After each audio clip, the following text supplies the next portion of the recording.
Welcome back to Daytime Live. Now, with over 80% of Jamaica's coral reefs already dead, we are in urgent need of saving them. Joining us is marine restoration specialist Jonathan Hernold Yeah. of Reef Construction Limited. Welcome, Jonathan. Thank you for having me. Welcome, Jonathan. Okay, so yeah, before the segment, he was like, Jonathan. All right, so Hellshire, which we all know is a once bustling beach hub, is a stark example. But the root of this crisis isn't just sand erosion; it's also coral bleaching. Tell us a little bit about what that actually is. So corals are the most important ecosystem in our marine environment, and one of their main jobs is coastal protection. So when you don't have coral reefs, you have waves and wind energy and storm surges that come up on shore and sweep away our beaches. And so anybody in the past who has been to Hellshire in the 80s and 90s can tell you they could walk out to the reef at some point. Now, if you swim out to that same spot, it's over 15 feet deep. So the coral reef is now gone. And a direct result of that now means the beach is gone. Right. All right, so we have that problem, we have that issue. But when you're here, and what are you doing, what is your company doing to restore our beaches, I mean, across the island, not just at Hellshire, but across the island? We do coral restoration, which means we go into a space and we assess the coral health of an area. Right. And we target specific species of coral that are the main reef building types of coral. And we go out and we find the very strong surviving colonies, the few that are still left. And we take them and we replicate them in a nursery. And then we try to plant as many of them back into the environment that we can to rebuild that live reef that will always continue to grow into the future. Oh, and for persons who don't know, corals are live organisms. Yes, so corals are a colony of many different organisms that work together. Right. And they grow almost like a plant. And they have a hard calcium rock-like structure as their skeleton and the live skin on top. Oh, Interesting. Okay. They also say that parrotfish help save reefs. Is this true? Is there any? So yeah, parrotfish is what you would call a keystone species. So there's several species, parrotfish being one of them, that are very important to reef health. They're one of the main grazers of reef, which means that they go around and they clean the reef. So any corals that are dying from disease or algae that's growing on the reef due to excess nutrients in the water from runoff or human activities in the area, they go around and they clean the reef and they keep it healthy. And at the same time, while they're doing that, they're also creating sand. Adult parrotfish can produce hundreds of pounds of sand a year. So as we reduce their populations, we're reducing the reef health, and we're also reducing the amount of sand that's being actively created every day.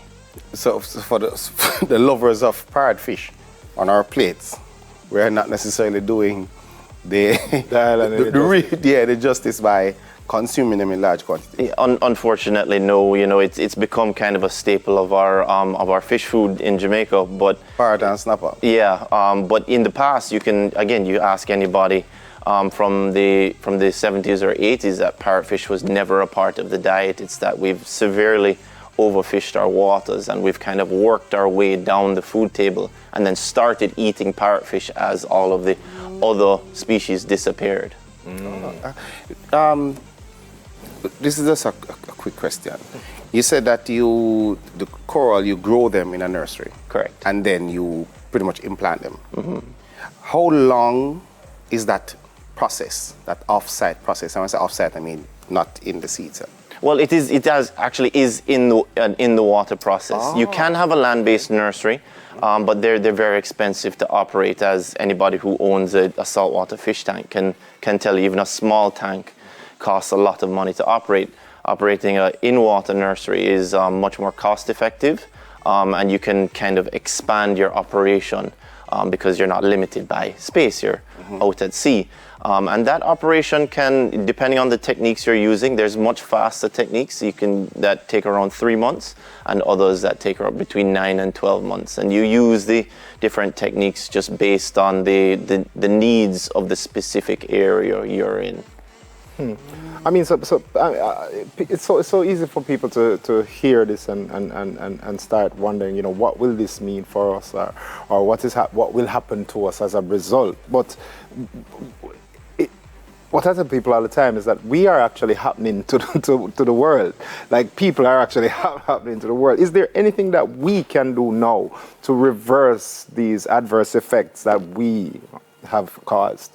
Well, you know, there has to be major change in the way we operate and we do things. You know, we've reached a point with our coral reefs that even if humans disappear tomorrow, within 2 or 3 lifetimes, corals wouldn't be able to recover just because populations are so low. So we have to start really looking at doing active, large-scale restoration of the space. That's the best option. And that investment, what can I do as an individual, and what can larger bodies or communities or investors do to aid that process? There are things like Adopt a Coral programs. It's basically a subscription service that we've started.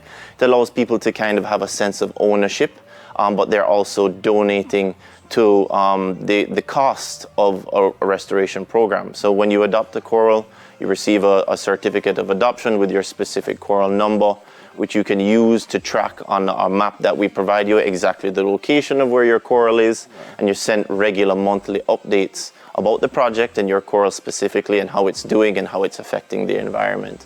And you're getting access to kind of the whole underwater world that we're operating in. We're going to share all our pictures and videos and operations with you.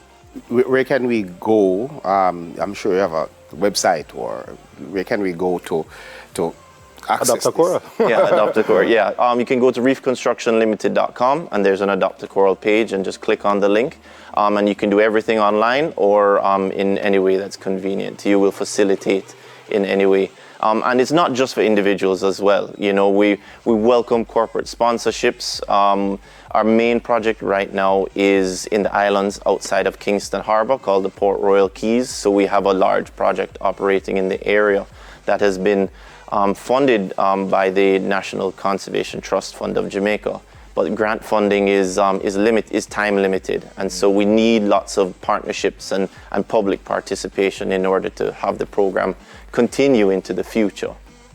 Cool. Awesome stuff. What about social media? Where can we find you on social media? We have Instagram at Caribbean Reef Construction. Caribbean Reef Construction, or reefconstructionlimited.com. Correct. Thank you so much, Jonathan. Thank you guys. Thank you so much. Thanks for joining us, Jonathan.